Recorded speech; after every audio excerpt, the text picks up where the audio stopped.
Particular points. कल मैंने सिर्फ आपका होमवर्क, हाँ, उतना ही रिकॉर्ड किया था। सो आई वुड नीड, सहज आगे आ जा, मुझे क्वेश्चंस चाहिए होंगे, मैंने बिल्कुल कुछ नहीं लिखा है।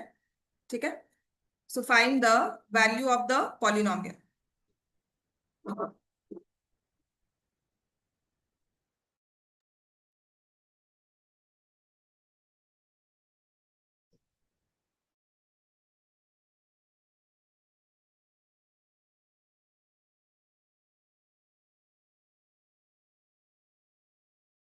तो सबसे पहले आपको मैंने दिया था, हाँ जी, वो एक, हाँ जी, नहीं नहीं, हाँ जी, कर लूँ।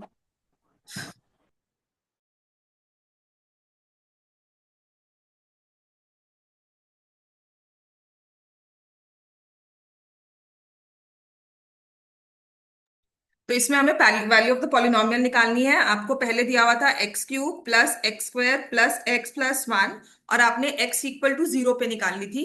तो I ask you to find P of zero. तो is it coming as one? तो अपने क्वेश्चंस में चेक करो, आपने इस पूरे एक्स क्यूब और x square plus x plus one को जब आपने एक्स से डिवाइड किया था तो रिमाइंडर वन आ रहा था। चेक करो, सब में आए ना, रिमाइंडर के साथ मैच किया कि नहीं? सेकंड क्वेश्चन था, हमने, तुमने भी काम नहीं किया, करके आई, अभी कर रही थी बैठ कर। 4x⁴ plus 3x³ plus 2x² plus x+5, इसमें भी हमने x equal to zero put करना था। प्रभनूर, तुमने किया ये? तो p ऑफ जीरो भी 5 है, तो आप चेक करोगे रिमाइंडर भी 5 ही आया। ऐसे ही हमारे पास था x³ minus 5x² plus 7x+9। Homework क्यों नहीं किया हुआ तुमने? क्यों नहीं किया हुआ, भूल कैसे गए? x इक्वल टू, उसको उससे देख कर किया कि अभी बैठ कर सॉल्व करी थी? तो क्वेश्चन देखिए। क्यों? दो भी क्यों देखे फिर हमने?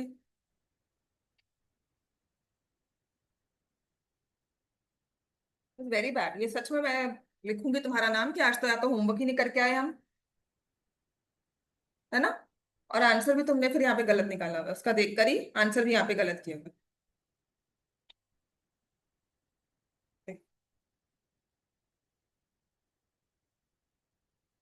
मैंने ऊपर रखा हुआ है उसके साथ एक डबल का। ठीक है, तो x³ minus 5x² plus 7x+9 दे रहा है, यहाँ पे रिमाइंडर 9 आ रहा है, यहाँ पे तुमने 35 लिखा हुआ है। क्यों? उसको देखा हमने, बस कॉपी कर लिया। थर्ड वाले क्वेश्चन में तुम्हारा p ऑफ 2 कितना आ रहा है? कैसे 35 आएगा? तुम्हारा 35 किसी के साथ मैच किया तुम्हारे डिवीजन में? मैंने कहा था ना, डिवीजन में चेक करना किसी से साथ मैच कर रहा है कि नहीं।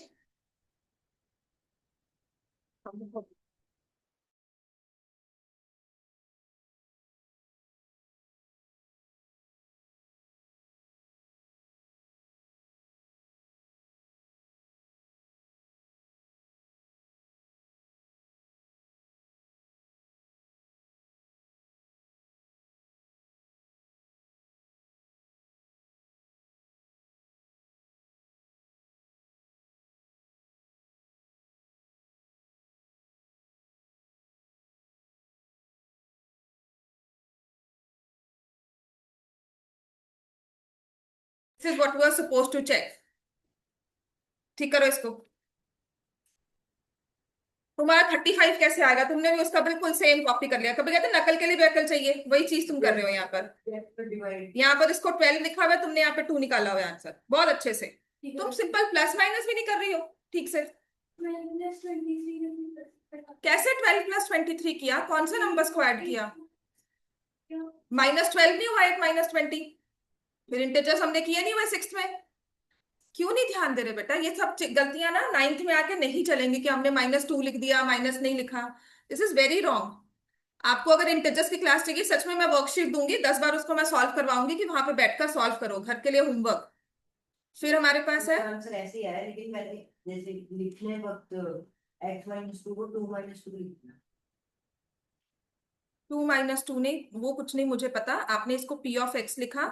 p ऑफ -2 जब फाइंड करना है तो 4 - 2 raised to power 4, ये वर्कशीट ले और सॉल्व कर, यहां से शीट उठा। 11 -2 का होल क्यूब, तुम्हारा आंसर इसमें कितना आया? टू आया, गलत है, दोबारा सॉल्व करो। तुम रिमाइंडर के साथ डिवीजन का क्वेश्चन किया है, मैच तो करके टू हमारा आ भी रहा है कि नहीं।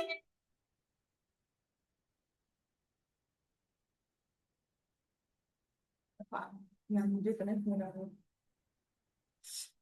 सो 4 into 16। आप कुछ नहीं कर रहे हो प्रभनूर, देख अगर प्रभजीत अगर समझना है ना मैथ्स को और मार्क्स चाहिए, तो हम ब्लाइंडली बैठकर नहीं काम करेंगे। हर एक चीज को सोचकर मेरे साथ यहाँ पे काम करना है। 64, उसके लिए मैं डांटूंगी भी। आपका अच्छी तरह से काम करोगे तो प्यार से बात नहीं करूंगी, बट दिस इज समथिंग, अब ये डांट प्यार से नहीं हट रही है हमारी, ये कैलकुलेशन मिस्टेक। तुम अभी 8 - 20 लिखा है 12, कहाँ की समझदारी है ये 8 - 20? ये तो आपकी बेसिक मैथ्स है, इंटीजर्स में प्रॉब्लम है, नहीं समझ में आता आपको माइनस प्लस का, ये ध्यान रखना ही होगा। You tell me, I give you another class जिसमें मैं आपको वर्कशीट दूंगी इंटीजर्स की, आप मुझे एक एक क्वेश्चन सॉल्व करके लाके दूंगी, और तब तक प्रैक्टिस करवाऊंगी सेम वर्कशीट, अब तक सारे आंसर सही ना हो जाए, सीरियसली। तो ये भी मैं आपको, तुम्हें वर्कशीट बनाकर दूंगी एक, ठीक है, मुझे सारे आंसर्स इंटीजर्स के माइनस करके लाकर देने हैं। तो यहां से भी 64 + 8 72। अगर आपने इसको करना भी है तो माइनस वाले नंबर्स को कर दिया, ये 36 हो गया, 36। 100 में से 88 निकाला तो आंसर आ जाएगा 12। Again this is the remainder. आपने लॉन्ग डिविजन करके जो रिमाइंडर निकाला है, आपका P(-2) वही सेम आंसर दे रहा है। तो चेक करो बच्चे, तुमने कैलकुलेशन कहाँ गलती की है वो देखो। समझ में आ गया? तो जब भी हमारे पास, अब जो हम कॉन्सेप्ट समझ रहे हैं वो है रिमाइंडर थ्योरम का और वैल्यू ऑफ पॉलिनोमियल, इनमें कनेक्शन क्या है, ठीक है। तभी मैंने आपको क्लास में कहा था, घर से कहा था ये क्वेश्चंस करके लाने हैं। अदर टाइम हम होमवर्क नहीं करके आए। मैम। हाँ जी।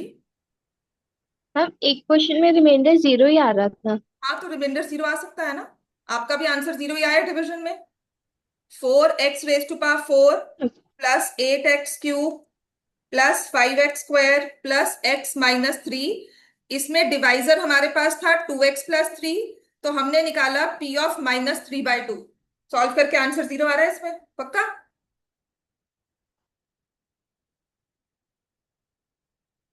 उसके बाद अगर जब मैं उसे गलत कह रही हूँ, एक बार देखा करो कि हमने गलती की कहाँ है। देख, इंप्रूवमेंट मैथ्स में तभी होगी, वरना बैठे रहोगे वही सेम करते रहोगे, फिर कहोगे पेपर में नंबर नहीं आए, नहीं होने वाला उससे काम। ये 27/4, this will be minus, sorry, 81/4, this will be -27। ये माइनस, ये +81/4 हो जाएगा। ये -27 × 2 आ जाएगा, नहीं, -27 होगा, ठीक है। और ये हो जाएगा +45/4, दिस इज -3/2 -3। अगर मुश्किल आती है तो इसको -30 लिख लिया हमने, और यहां से 81 +45 -9/4 कर दिया, ठीक है ना। यहाँ पे मैंने एलसीएम ले लिया, -9 होगा, नहीं, -6 होगा। 81 +45 -6। सो 81 में 45 ऐड किया, कितना आता है 126, में से 6 माइनस किया 120, डिवाइड बाय 4 किया 30। 30 - 30, रिमाइंडर फाइनल 0 आ गया। P(-3/2) is 0। तो जहां जहां ये डिविजन की है ना, और मैंने आपको कहा था P(-3/2) निकालो, सो दैट मीन्स वहां पे P(3 - 2) = 0। अब आपका होमवर्क पता क्या है आज का? आपने डिविजन भी करनी है, साथ ही आपने P(-3/2) निकाल कर 0, और उन्हें कंपेयर करना है हमेशा, ठीक है। ये हमारे नोट्स में आज रहेगा।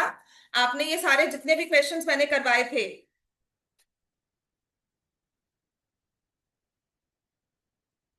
14 क्वेश्चंस थे, 14 क्वेश्चंस मुझे वर्कशीट पे चाहिए प्रॉपर, डिविजन की हो प्लस साथ में रिमाइंडर्स निकाल के रखे हो। ये 42 - 2 लिखा हुआ है यहाँ पे 190। नेक्स्ट हमारे पास था, वो माइनस सही है।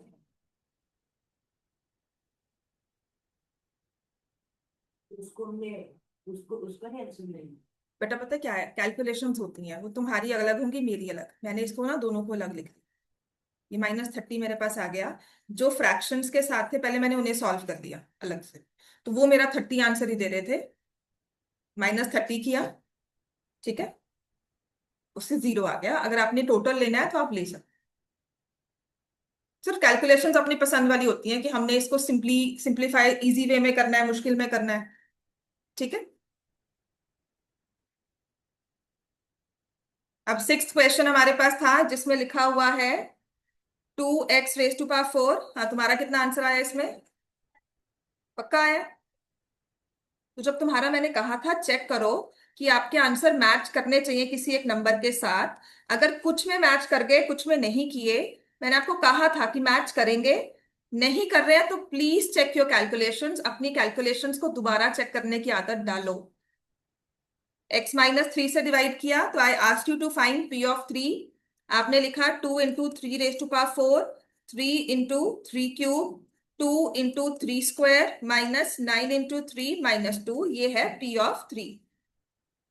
तो 81 2 ज़ा 162 प्लस 81 -18 -27 -2, तो ये बन जाता है 243 -20 47 196, ठीक है। तो आप फाइंड करोगे कि जो हमारा p(3) है वो डिवीजन में रिमाइंडर के इक्वल है। जब आप इस नंबर को, इस पूरे पॉलिनोमियल को x-3 से डिवाइड करते हो, तो जो रिमाइंडर हमने पूरी डिवीजन के बाद निकाला है वो डायरेक्ट हम विदाउट डिवीजन निकाल सकते हैं। सिर्फ रिमाइंडर निकालना है तो वो डायरेक्ट डिवीजन विदाउट डिवीजन निकल सकता है, डायरेक्टली वैल्यू पुट कर, पॉलिनोमियल्स के केस। समझ में आ गई बात है? ठीक है। नेक्स्ट सेवेंथ क्वेश्चन था, अगर कैलकुलेशन ठीक नहीं हुई है, इसमें कितना रिमाइंडर आया तुम्हारा? ये पहले वाले क्वेश्चन हमने ठीक क्यों नहीं किए? चेक नहीं किया मतलब? तो चेक करा करो। x-1 से डिवाइड किया, यहाँ जो रिमाइंडर था, देख पता क्या है, गलती के लिए कोई एक्सक्यूज नहीं होता। मैं गलत लिखती हूँ यहाँ पे, मेरे को हाँ हाँ नहीं नहीं मैं तो ऐसे ही करी थी, मुझे पता गलत लिखा है मैंने, ठीक है। उसके लिए कोई एक्सक्यूज नहीं है। मैंने अपनी पूरी जिंदगी में ना एक चीज देखी है, गलती कर लो, लेट पहुंचो कहीं पर, बाद में सिर्फ एक्सप्लेनेशन है, उसका एक्सक्यूज को जितने मर्जी दो, पर उसका रीजन एक ही होता है कि हम लेट हैं। द फाइनल रिजल्ट इज हम लेट हैं, हमने गलत किया है। अब बोर्ड में आप बोलो कि नहीं किसी बच्चा लेट पहुंचा सेंटर पे, अब बोर्ड ने कुछ नहीं सुनना, उसने ये कहना कि नहीं तुम लेट पहुंचे, तुम्हें कम टाइम मिला, बस एंड रिजल्ट ये है कि मार्क्स कम आए, बस खत्म बात। उसके बाद सब जो है हमारे एक्सक्यूजेस है, ठीक है।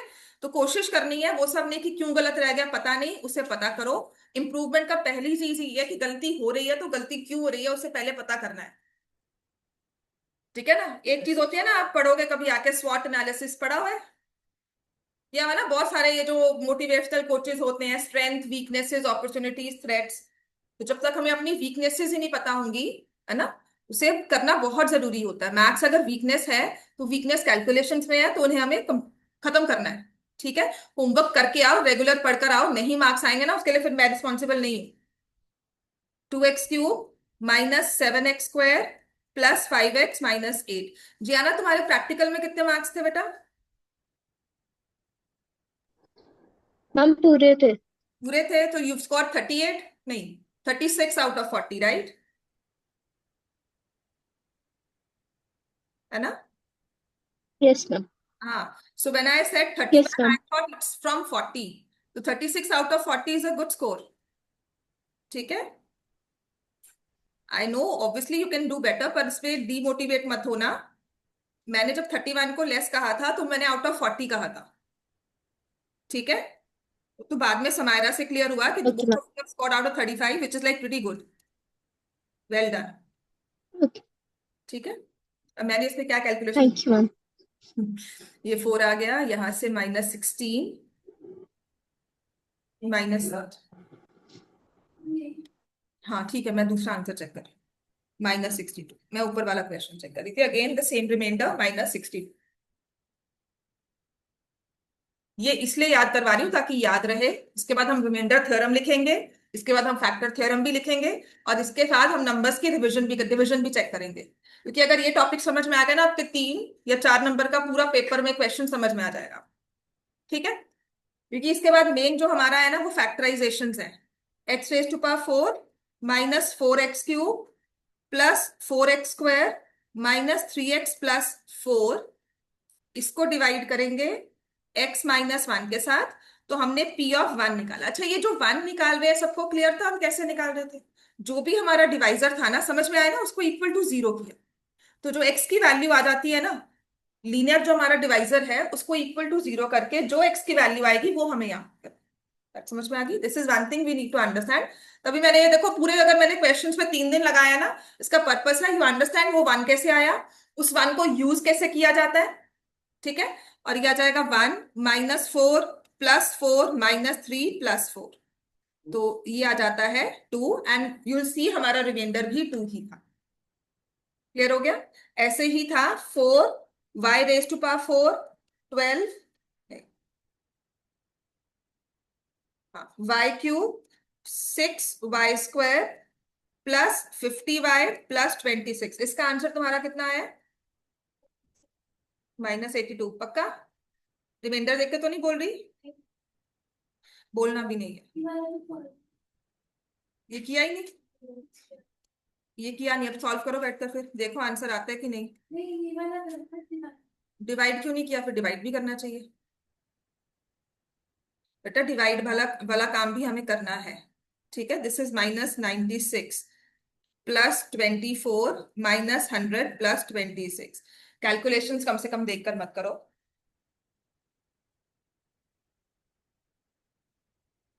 माइनस वाली टर्म्स को इकट्ठा कर लिया करो, प्लस वाली टर्म्स को इकट्ठा लिख लिया करो। तो ये 64 24 26 समझ में आ गया सबको? जब भी कंफ्यूजन आती है ना कि माइनस प्लस में क्या करना है, तो माइनस वाली सारी टर्म्स को इकट्ठा कर लिया, वो बन गया -196।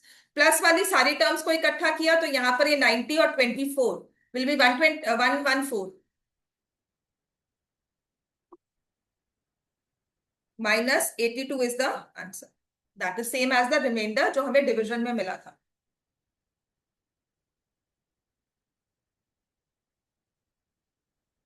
समझ में आ गई बात? डिवाइजर हमारा लीनियर फैक्टर है, हमारे पास आया x² -5x+7, ये पॉलिनोमियल था बच्चे, है ना। फिर हमने इसमें कहा x +3 है, तो p(-3) पुट किया, तो ये आ जाएगा 9 +15 -21 24, आंसर रिमाइंडर का 3 है, नहीं -+7, क्या कर दिया यहाँ पे भी मल्टीप्लाई कर दिया। So this is 9 -15 +7. So answer is 30.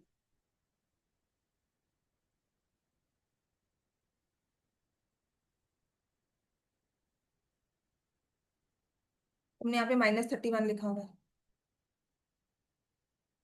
यहाँ पे ये माइनस था, ये प्लस हो जाएगा, और ये +31। ठीक है, सीधे साइड।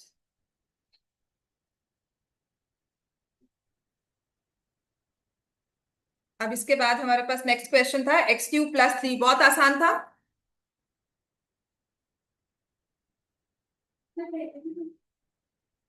इसने बाद में लिखे हुए हैं। ठीक है, x³ +3, p(-1) फाइंड करना है, तो -1 +3, आंसर रिमाइंडर में 2 आ रहा है, सबके पास आंसर 2 आया था। ठीक है, फिर हमारे पास है 2x³ +3x² +3x+1, इसको डिवाइड किया है 5 + 2x से, और x की वैल्यू मैंने -5/2 निकाली थी। कैलकुलेशंस में अगर हमें -5/2 निकालना है, -5/2, that will come out as 2 × -5/2 का होल क्यूब, 3 × -5/2 का whole square, 3 × -5/2 +1. So this is -125/4. This is +75/4, -15 × 2/4 कर लो, +1। पहले इन सबको कर लेते हैं -155। ठीक है, -155 में 75 ऐड किया, सो इल गिव मी 80, -80 आ जाएगा, -80 डिवाइडेड बाय 4 +1, तो ये कितना होता है 16, -16 +1 -15, अगर मैंने कोई गलती नहीं की है।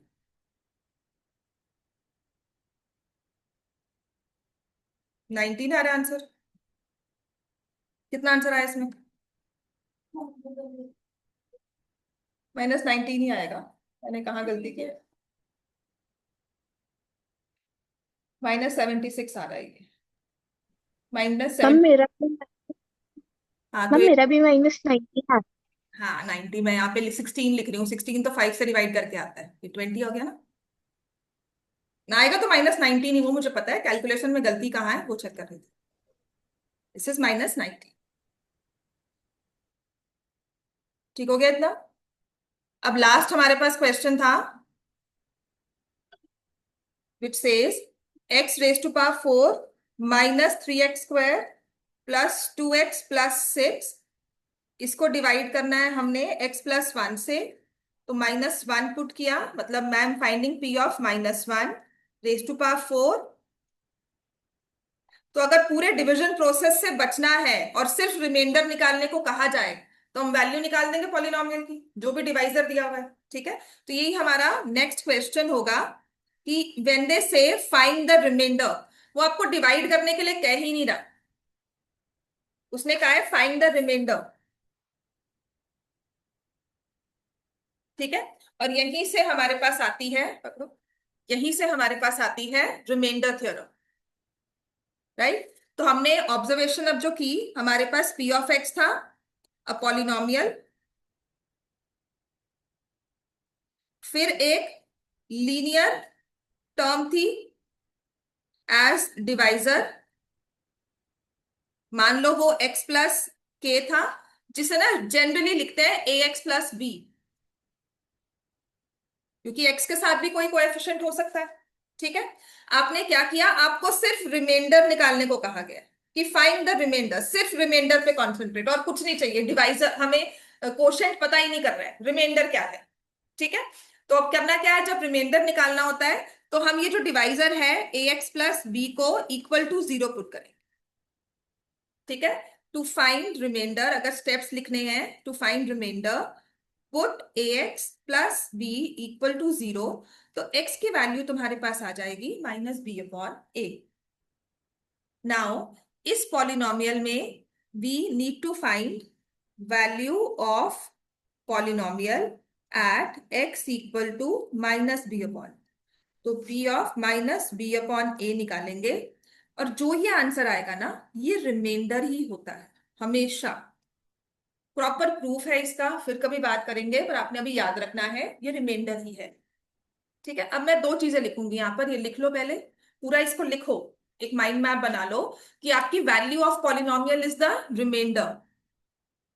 Value of polynomial p of x at x is equal to -b/a is remainder when p of x is divided by ax plus b। पता है, ये सारी सारी छोटी चीजें लिखी हुई ना, ये आपको रिवीजन में बहुत हेल्प करती है। रजिस्टर गलती से कभी उठाकर आगे पीछे पलटोगे पेजेस को तो ये लाइन पढ़ी जाएगी। जब ये लाइन पढ़ी जाएगी तो याद आएगा कि अच्छा ये चीज हमने की थी कभी क्लास में, दिस इज समथिंग, ये छोटे नोट्स जो हमें बनाने चाहिए। ठीक है, तो कभी भी पॉलिनोमियल की वैल्यू -b/a पे निकालोगे ना, तो वो रिमाइंडर है जब उस पॉलिनोमियल को आपने क्या किया, देखो अब इसको, ये लिखा हुआ था ना, ये एक तरह से लीनियर लीनियर है, हमने डिवाइजर कैसे निकाला इससे, पहले लिख लो, फिर मैं आपको बताती हूँ कि how we find the divisor. आपने लिखा x is equal to -b/a, ये लिखा था ना, इसे क्रॉस मल्टीप्लाई कर सकते हो, क्या हो जाएगा, ax is equal to -b, क्योंकि ये x/1 है। फिर इसको यहां ले जाओगे तो डिवाइजर बन गया, ये हमारा डिवाइजर हो गया। बात समझ में आई? बात समझ में आ गई ना, डिवाइजर निकालना या उस वैल्यू को निकालना। क्लियर हो गया इतना सबको? डिवाइजर समझ में आ गया ना कैसे निकालते हो? तो जब हमने वैल्यू निकाली -b/a पर, तो हमारे पास रिमाइंडर आता है when p of x is divided bye ax plus b। आपने वो प्रैक्टिकली सॉल्व करके देख लिया, तो यहीं से हमारे पास आती है, नेक्स्ट लिखो, this is what remainder theorem states. ठीक है, this is the statement of remainder. आगे से अपनी बुक्स भी लेकर आनी है, ये चीजें मैं बुक्स में भी अंडरलाइन करवा दूंगी। अगर बुक है अपनी तो ओपन करो। This is what remainder theorem and factor theorem is all about. So when we say remainder theorem,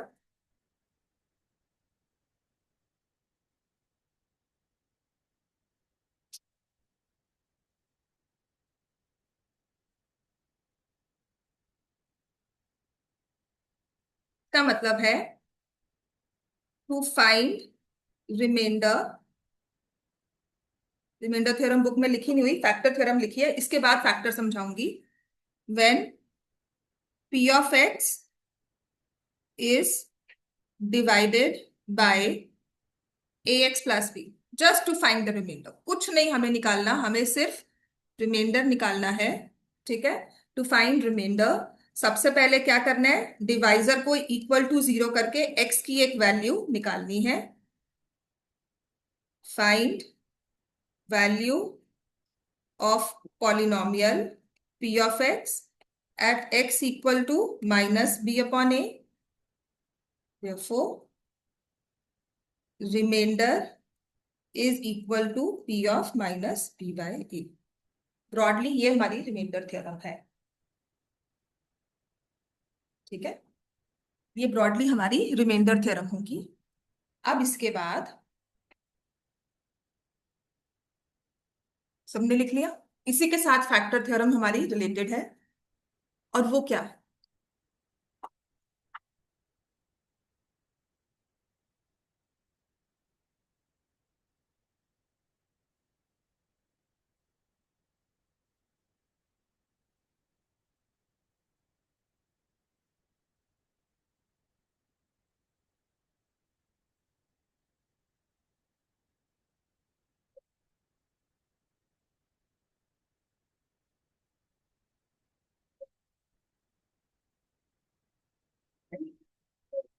क्यों नहीं करने, ये तो जरूरी है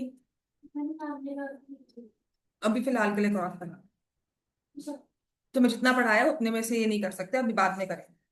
ये नहीं कहा कि बाद में करें, मैं अभी नहीं करते। करने जरूर है, उसमें से क्वेश्चन आता है पेपर में। इतना क्लियर हो गया। अब मैं क्या करती हूँ, मैं आपके सामने एक नंबर लिखती हूँ 3125। इसको ना आपने 4 से डिवाइड करना है। ठीक है, मतलब मैं आपको पूछना चाहती हूँ कि क्या 3142 लिखा है ना, 22 लिख लो, क्या 4 के टेबल में आता है, क्या 4 से डिविजिबल है कि नहीं है।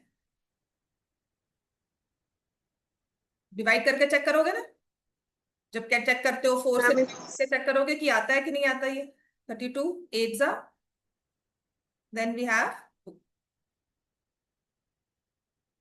0। ठीक है, अगर ये रिमाइंडर 2 आया है तो आप क्या लिखोगे कि क्या 3122 4 के टेबल में आता है, नहीं लिखोगे ना।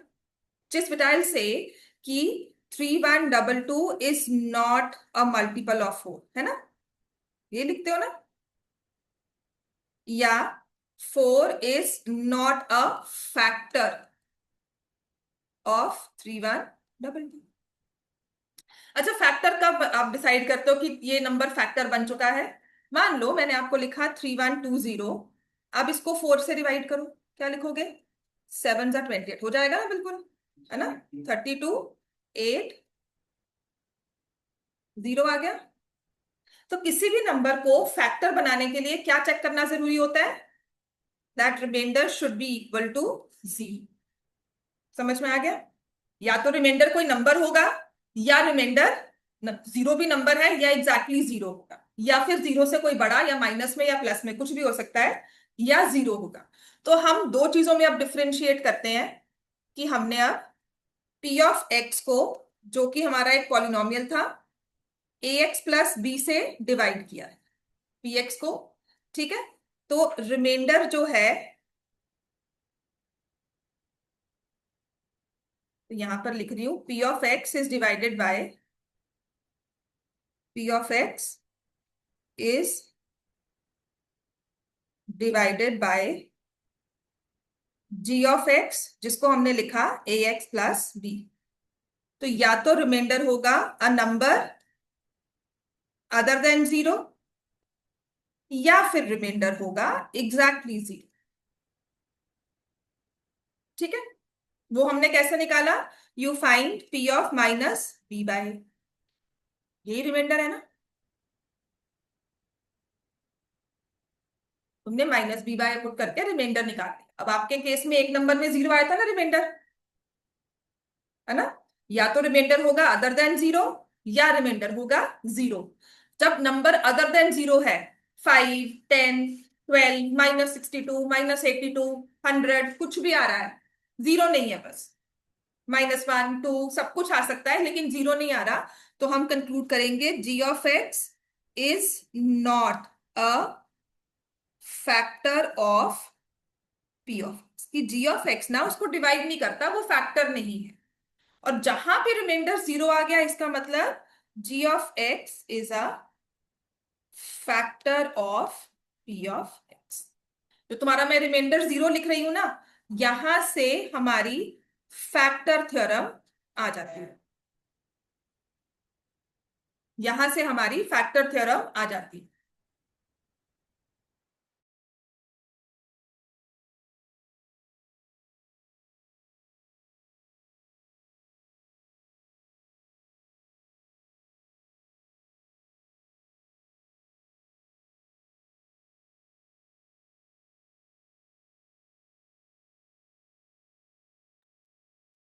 ठीक है, g of x is a factor of p of x, g of x is not a factor of p of x, दो चीजें हो गई। तो जो अब हमने रिमाइंडर निकाला है ना, देखो रिमाइंडर निकाला है, टू फाइंड रिमाइंडर हमने यूज की रिमाइंडर थ्योरम, है दोनों एक ही चीज, रिमाइंडर थ्योरम बता रही है रिमाइंडर क्या है। और अगर रिमाइंडर जीरो आ गया तो फैक्टर थ्योरम आ जाएगी कि अब तो रिमाइंडर जीरो आ गया, so that mean this is a factor. ठीक है, फैक्टर थ्योरम से हम बताते हैं कि नंबर फैक्टर है कि नहीं है। क्लियर हो गया इतना, राइट, बात वही है, निकालना p of minus B by a है, लेकिन अगर वो जीरो आ गया तो आपको हो गया अच्छा अच्छा, अब तो फैक्टर थ्योरम भी साथ में आ रही है क्योंकि रिमाइंडर जीरो आ गया, therefore this is a factor, right. और रिमाइंडर जीरो नहीं आया तो हमने कहा ये फैक्टर नहीं है, वहां पर भी फैक्टर थ्योरम काम कर रही है, लेकिन रिमाइंडर क्या है वो रिमाइंडर थ्योरम बताएगी। तो जब आपसे पूछा जाता है what is remainder, so remainder theorem, check whether this is a factor, so factor theorem, निकालना तो वही है, बात अलग अलग बोल रहे हैं। समझ में आ गई बात है सबको, ठीक है। आपने कहा P of minus B by, जैसे वही बात होगी ना, तुम्हारे टीचर ये नहीं करना है, मैं क्या कह रही हूँ ये अभी नहीं करना है, बात वही है, बाद में करेंगे, अभी नहीं करना बाद में करना है, बात वही है, लेकिन कहने का वे क्या है कि अगर रिमाइंडर फाइंड करने को कहा तो हम रिमाइंडर थ्योरम यूज कर रहे हैं। उसके बाद उसने कहा है check whether this is a factor, तो आप करोगे कि अगर तो रिमाइंडर जीरो आ गया तब तो फैक्टर है, तो हमसे अब बात कौन कर रहा है, फैक्टर थ्योरम, है ना, तब आप वहां पे लिखोगे factor theorem, as per factor theorem. समझ में आ गया ना, इसका एक नंबर होता है, क्वेश्चन में रिमाइंडर थ्योरम फैक्टर थ्योरम नहीं लिखा ना तो डायरेक्टली एक नंबर कट जाएगा। और रिमाइंडर निकालने को कहा है हमने फैक्टर थ्योरम लिख दी, तब भी नंबर कट जाएगा। जहां कहा जा रहा है to find remainder, right by remainder theorem, जहां कह रहे हैं check whether this is a factor, right by factor theorem, remainder is not equal to zero hence this is not a factor, या remainder is equal to zero hence this is a factor. बात समझ में आ गई, questions में लिखेंगे पर आपको समझना बहुत जरूरी है ये, ठीक है। अब आते हैं, ये जो x equal to minus B by a लिखा गया ना, इसको हम क्या बोलते हैं, हमने कहा ना value of the number polynomial निकाली, वैल्यू तो p of minus B by a है, ये तो वैल्यू है, लेकिन इस माइनस बी बाय ए को क्या बोला जाता है, ठीक है। तो जब भी रिमाइंडर जीरो आएगा, मैं इसके साथ कनेक्ट कर रही हूं, फैक्टर थ्योरम के ना दो पार्ट्स हैं, एक तो बताया फैक्टर है कि नहीं है, फिर दूसरी चीज वो बताता है कि इसको भी नाम दे दे माइनस बी बाय ए को, तो इसको हम क्या बोलते हैं, वेरी इंपॉर्टेंट कॉन्सेप्ट, आपका टेंथ में भी यूज होगा, इसको बोलते हैं zero of the polynomial. Minus B by a को क्या बोलते हैं, zero of the polynomial p of x, मतलब जो एक्स की वैल्यू पॉलिनोमियल को जीरो बना दे, जो एक्स की वैल्यू पूरे पॉलिनोमियल को सॉल्व करने के बाद जीरो बना दे, उसको बोलते हैं zero of the polynomial. Zero का मतलब इक्वल टू जीरो नहीं, एक टर्म है, ठीक है, लिखो that value of x, that value of x, that value of x for which the entire polynomial, that value of x for which the entire polynomial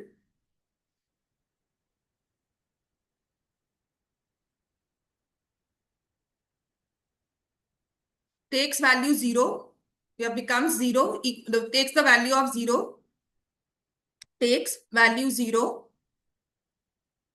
that value of x for which the polynomial takes value 0 is called the 0 of the polynomial. That value of x is 0 of the polynomial.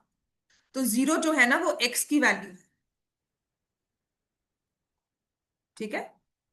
जिस x की value पर polynomial 0 बन गया उसे हम बोलेंगे 0 of the polynomial.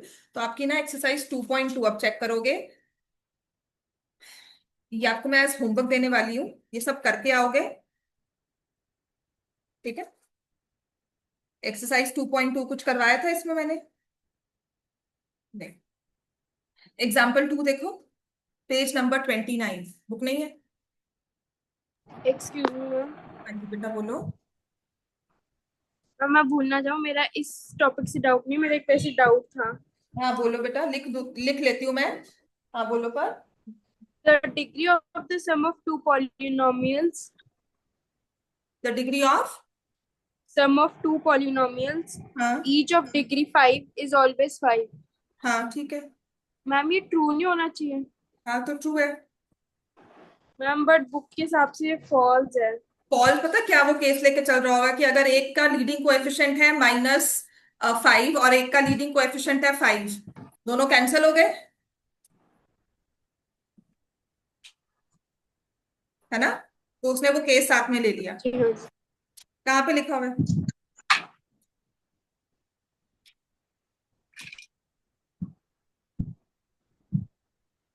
Hello कहाँ पे लिखा हुआ है ये?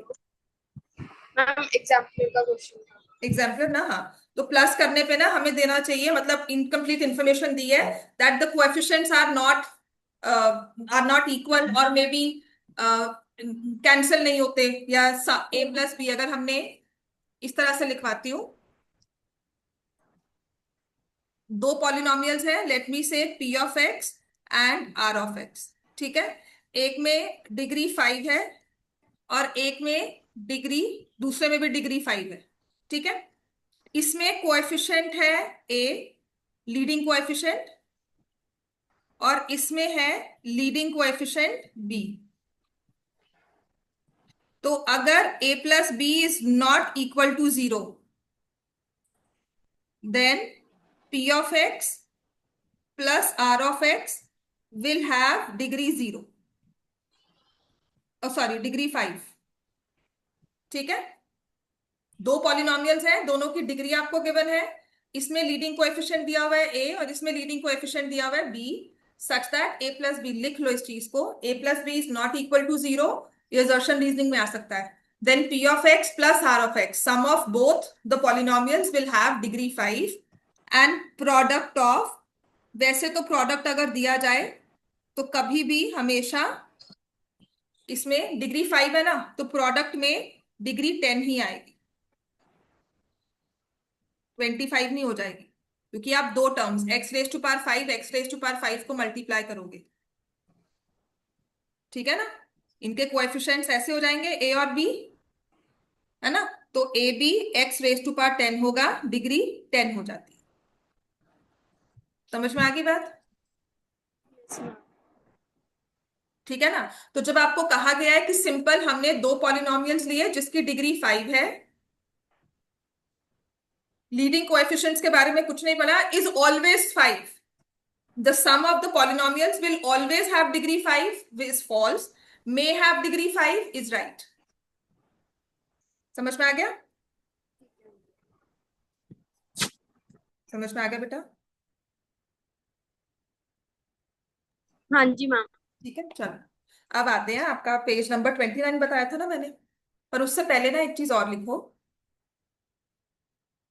अभी टेबल बनाकर याद रखना है। हमने दो पॉलिनोमियल्स के बारे में बात की थी, एक था कांस्टेंट और एक था 0, लिखो, ठीक है। एक पॉलिनोमियल है कांस्टेंट पॉलिनोमियल, एक है 0 पॉलिनोमियल। कांस्टेंट पॉलिनोमियल क्या होता है? जिसमें हम लिखते हैं p of x is equal to k not equal to 0 और p of x is equal to 0। ये रट्टा ही मारना है, जैसे मर्जी रट्टा मारते जाओ। पेपर में इसका एक क्वेश्चन आएगा ही आएगा, एक नंबर का। ठीक है। इसमें आपको दो चीजें मैंने फाइंड करने को कही थी। डिग्री, क्योंकि अब हमने जीरोस की बात कर ली है, तो जीरो। ठीक है, ये टेबल बना के याद रख लो। So what is degree of a constant polynomial? क्या था? अब इसकी एक्सप्लेनेशन लिख सकते हो कि क्योंकि P of X equal to K है, एक्स लगाओगे साथ में तो जीरो आएगा, क्योंकि कांस्टेंट चाहिए। So therefore degree is zero. ठीक है। यहां पर P of X equal to zero लिख रहे हो, एक्स के साथ कुछ भी लिख सकते हैं, एक्स की N can have any value, negative, positive, fraction, कुछ भी हो सकती है इनकी, एक्स की power. So therefore degree is not defined. समझ में आ गया ना? कल कोई पूछे क्यों डिफाइन नहीं है, इसलिए डिफाइन। अब आते हैं कांस्टेंट पॉलिनोमियल में zero.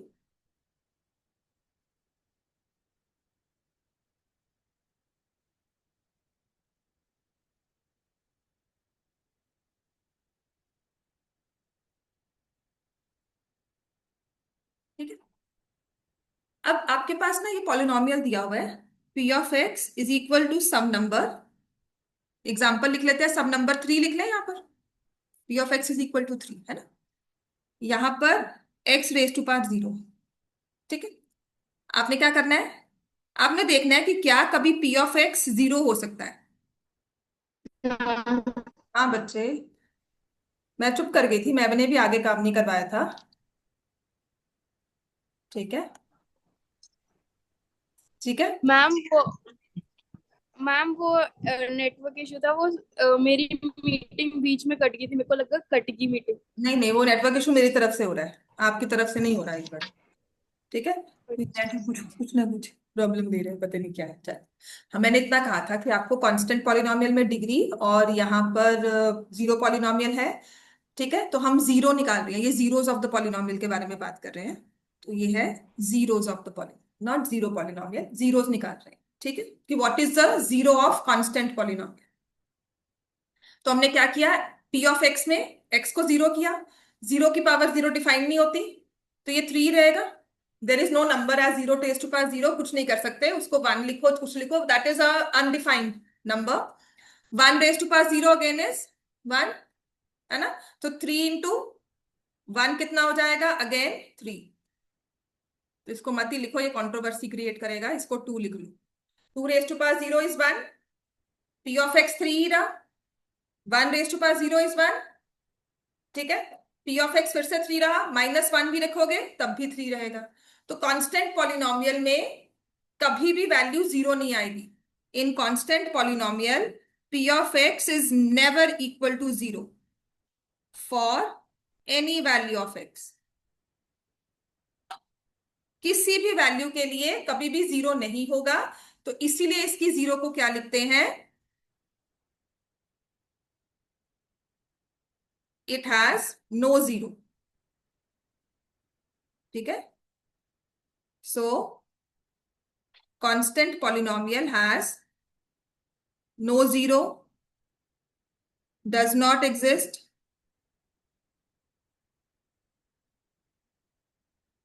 constant polynomial has no zero। इसकी कोई जीरो नहीं थी, एक्स कोई ऐसी वैल्यू है ही नहीं कि इसको जीरो बना दे। ठीक है। अब आ जाओ zero polynomial. P of x लिखा, जीरो, एक्स की वैल्यू एन, कोई भी नंबर है, वन टू थ्री फोर। तो तुमने एक्स की वैल्यू लिखी, पी ऑफ एक्स की वैल्यू लिखी। तो वही सेम नंबर्स लिख रही हूं, two, one, minus one. So you put two raise to power N, लेकिन मल्टीप्लाई जीरो से कर रहे हो, क्या बन जाएगा ये, zero. One raise to power N, कोई भी पावर ले लो वन की, मल्टीप्लाई उसे जीरो से ही होना है, फिर से क्या हो जाएगा, जीरो। यहां मैं हंड्रेड भी लिख लूं, अगर नंबर हंड्रेड लिख दिया, उसको फिर पावर एन दे दी, मान लो मैंने उसको पावर हंड्रेड दे दी, और उसके किस्मत में क्या है, वो मल्टीप्लाई फिर से जीरो से ही हो रहा है, फिर भी क्या बन जाएगा, जीरो। तो मतलब एक्स की कोई भी वैल्यू डाल लो, जितनी भी आपके पास नंबर लाइन में पॉसिबल वैल्यू है, उसने हमेशा जीरो ही बनना है। सो हम लिखेंगे zero of zero polynomial, zero of zero polynomial is every real number, every real number is a zero of zero polynomial. मतलब रियल नंबर में मुझे √3 दे दो, उसकी पावर जीरो, उसकी पावर कुछ भी कर दो, लेकिन मल्टीप्लाई उसको जीरो से ही होना है, उसका कोएफिशिएंट जीरो मिला हुआ है उसे। So zero, zero of zero polynomial is every excuse real me number. Ma'am, हाँ बेटा। हम zero of zero polynomial not defined नहीं होना चाहिए क्योंकि कुछ नहीं भी हो नहीं, सकता है। कोई भी लिख सकते हो, डिग्री नॉट डिफाइंड होती है। Zero polynomial has every real number is a zero, ठीक है। कांस्टेंट पॉलिनोमियल की कोई जीरो नहीं है, रियल। सो आपकी जीरो पॉलिनोमियल की every real number zero. So basically your zero polynomial is X axis, zero polynomial X axis होता है।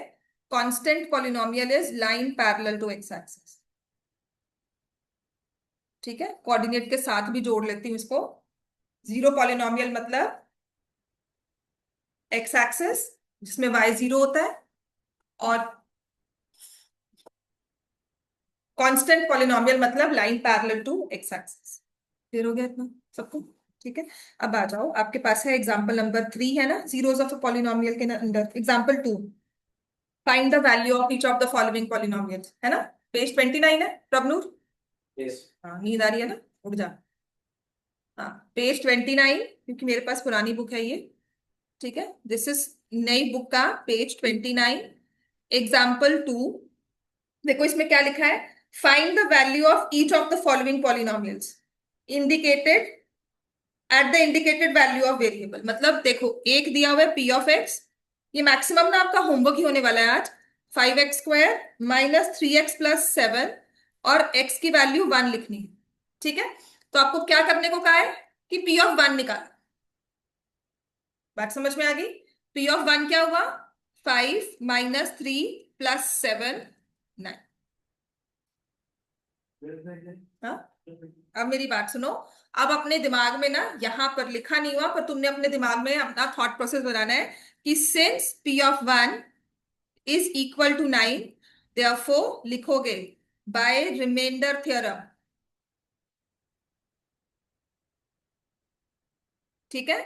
तो remainder when 5x² minus 3x+7 is divided by x, किससे होगा, x इक्वल टू 1 किया है तो x-1, ठीक है, डिवाइडेड बाय x-1।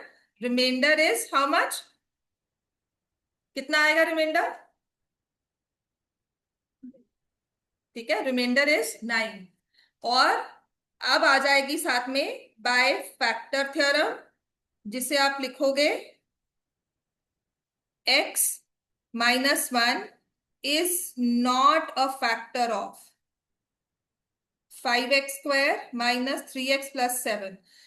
मेरी ना आपसे एक रिक्वेस्ट कह लो, ये ना आपने जितने भी क्वेश्चंस 2.3 के 2.2 के करने हैं, ठीक है। एक्सरसाइज 2.2 एग्जाम्पल 2 है हमारे पास, एग्जाम्पल 3, एग्जाम्पल 4, जितने भी ऐसे क्वेश्चंस जो वैल्यू निकालने वाले कर रहे हो ना, हर एक क्वेश्चन में मेरे पास ना ये 2 लाइंस लिखी होनी चाहिए, ठीक है। ये अभी के लिए मेहनत कर लोगे, पूरे साल खुश रहोगे क्योंकि याद रहेगा। ये हमारे साथ हुआ था, हमारे साथ हुआ करता था। हम लोग को आदत है, इक्वेशन में एक्स और वाई की वैल्यू आएगी ना तो पुट करके दोबारा से चेक करने की, वेरीफाई करने की वैल्यूज वो इनहेरेंटली पुट की हुई है। वो इसलिए कि जब इक्वेशंस करवाई गई थी, हमें मे टेस्ट में कहा था वेरीफाई करना ही है, उसके नंबर कट जाते थे। मे के बाद किसी ने पूछा भी नहीं, वो इनहेरेंटली इतनी आदत पड़ी, क्वेश्चन सॉल्व किया साथ ही वैल्यू पुट करके चेक कर। तो आपने हर एक क्वेश्चन में लिखना ही है by remainder theorem, remainder 9, by factor theorem, x-1 is not a factor, या एक और चीज, x=1 is not a zero, ठीक है। ये अगर चीज समझ में आ गई ना, आपके 3 या 4 नंबर का क्वेश्चन आता ही है पेपर में, वो पक्का हो जाएगा, उसमें गलती नहीं होगी। इतना क्लियर हो गया? तो आपको होमवर्क में करके आना है एग्जाम्पल नंबर 2, पेज 29 पर एग्जाम्पल 2 करना है। एग्जाम्पल 3 करना है, check whether -2 are zeros, find the zero. Example 4, example अगर 4 नहीं होगा तो एग्जाम्पल 5 तो करना ही है, जो नहीं होगा वो मैं करवाऊंगी। बट अगर आप एग्जाम्पल कुछ भी कर रहे हो ना, तो आपने ये दो चीजें लिखनी ही लिखनी है। ठीक है। देन एक्सरसाइज 2.2, क्वेश्चन 1 भी कर सकते हो, क्वेश्चन 2 भी कर सकते हो। वेरीफाई करने को कहा है जीरोस है कि नहीं, question 3 also and question number 4। अगर क्वेश्चन 4 नहीं होगा तो क्लास में करवाऊंगी, पर ये 3 क्वेश्चन तो होने चाहिए। बहुत आसान है। अब ये नहीं है कि सारे क्वेश्चंस हो जाएंगे, कुछ तो करके आओ, कुछ पार्ट्स में डाउट्स हो, लेकिन बाकी सब तो हमारे होने चाहिए। ये होमवर्क है, आज करके आना बहुत जरूरी है। ठीक है, तुम भी याद रखना है होमवर्क। सहज होमवर्क याद रखना है अभी। ठीक है, चलो।